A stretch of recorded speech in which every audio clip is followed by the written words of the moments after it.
ابھی ایک فیملی ملاقات کے لیے اندر گئی ہوئی ہے. اس کے بعد باہر آ جانے پر میں حضور کی خدمت میں ہمارے لیے عرض کروں گا. ہو سکتا ہے تمہیں بھی وقت مل جائے. اس کے فوراً بعد حضور ایبٹ آباد کے لیے روانہ ہو رہے ہیں، جہاں سے 1 ماہ بعد واپسی ہوگی. آگے فرماتے ہیں حضور بھی اس عاجز کو پہلے سے جانتے تھے. چنانچہ ملاقات ہونے پر فرمانے لگے، جرمنی سے آئے ہو یا پہلی بار جرمنی جا رہے ہو؟ خاکسار کے جواب دینے پر کہ حضور پہلی بار جا رہا ہوں اور دعا کی درخواست کرنے کے لیے آیا ہوں، فرمایا میں تمہارے لیے دعا کروں گا، مگر یہ یاد رکھنا کہ ہمت نہیں ہارنی، منزل مقصود تک پہنچنا ہے. یہ نہیں کہ اٹلی سے واپس آ جاؤ یا پولینڈ یا روس جا کر واپس آ جاؤ. آگے فرماتے ہیں حضور کے یہ کلمات میرے دل میں جاں گزین ہو گئے اور میں نے اسی وقت مصمم ارادہ کر لیا کہ اب جرمنی جا کر ہی دم لوں گا. اس کے بعد میں اسلام آباد پہنچا اور وہاں کے سوئٹزر لینڈ میں کام کرنے والے ایک احمدی دوست مکرم شیخ مبارک احمد صاحب سے مل کر انہیں اپنا پروگرام بتایا. وہ کہنے لگے میں آنے جانے کا ٹکٹ اور اٹلی سوئٹزرلینڈ کا ویزا لگوا کر دوں گا، اس پر 15,000 روپے خرچ آئیں گے. 1 ہفتہ کے بعد آ کر پاسپورٹ اور ٹکٹ لے جانا. جہاں تک جرمنی کے ویزے کا تعلق ہے تو یہ لگوانا میرے بس کی بات نہیں.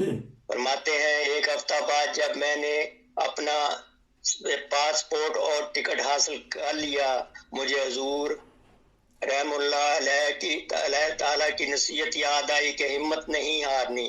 ساتھ ہی حضور کے یہ الفاظ بھی کہ میں دعا کروں گا. چنانچہ پھر میرے دل میں آیا کہ کیوں نہ جرمن ایمبیسی میں جا کر خود ویزا لینے کی کوشش کروں. آگے میں فرماتا ہوں کہ میں نے اسی وقت جرمن ایمبیسی میں چلا گیا. وہاں کی رویداد بیان کرتے ہوئے فرماتے ہیں، یعنی میں فرماتا ہوں جہاں گیا تو مجھ سے پہلے صرف ایک آدمی بیٹھا ہوا تھا. میں بھی اس کے ساتھ بیٹھ گیا اور اپنی باری کا انتظار کرنے لگا. اتنے میں اندر سے ایمبیسی کا کلرک آیا اور اس آدمی کے کاغذات اسے واپس دے کر کہنے لگا 2 ہفتے کے بعد آنا. اسے فارغ ہو کر وہ کلرک میری طرف متوجہ ہوا. میرے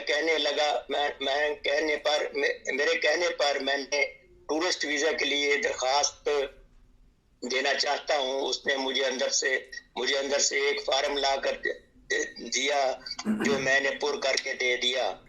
وہی 1 گھنٹے کے بعد وہی کلرک آیا اور مجھے کہنے لگا کہ آپ کو 2 ہفتے کا انتظار کرنا پڑے گا. میں نے کہا دیکھیں میرے پاس اٹلی اور سوئٹزرلینڈ کا ویزا ہے اور 3-4 روز کے بعد میری فلائٹ ہے. میں 2 ہفتے کے کیسے انتظار کر سکتا ہوں؟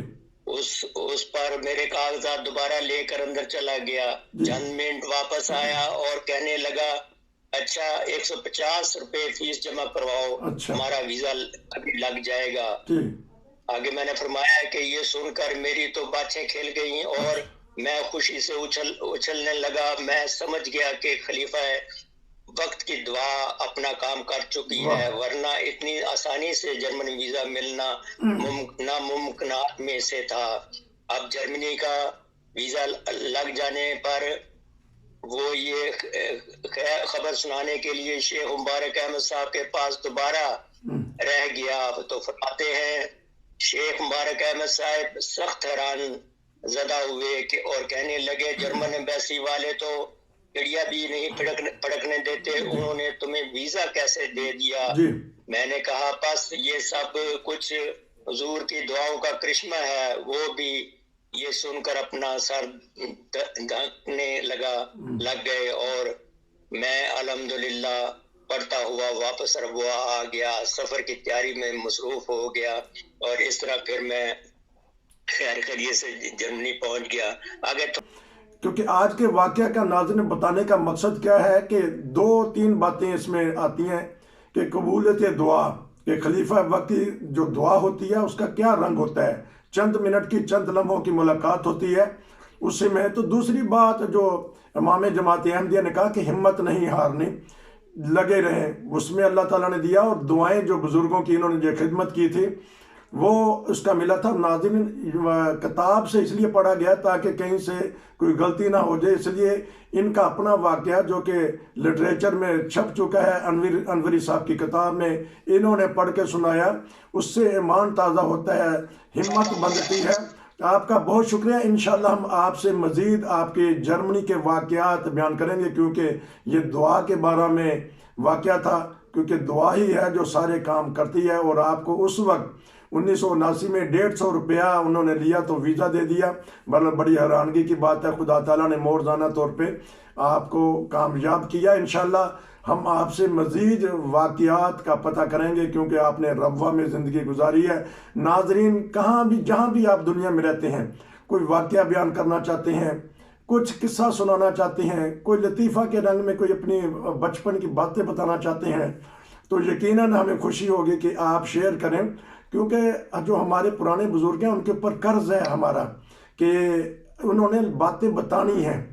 تو جس طرح میں نے کہا کہ بہت پرانے بزرگ جو ہیں انہوں نے کل ایسا واقعہ سنایا کہ میرے ابا جان کا تھا، لیکن مجھے بڑی حیرانگی ہوئی بات سن کے۔ تو اس لیے جو ہمارے پرانے بزرگ ہیں جہاں بھی ہیں دیکھ رہے ہیں، تو ان کو چاہیے رابطہ کر کے کسی بھی سوشل میڈیا پہ کسی بھی کتاب میں اپنے واقعات بیان کریں۔ نصیر کو اجازت دیجیے، انشاءاللہ آپ سے دوبارہ بات ہوگی۔ نصیر کو اجازت دیجیے، السلام علیکم۔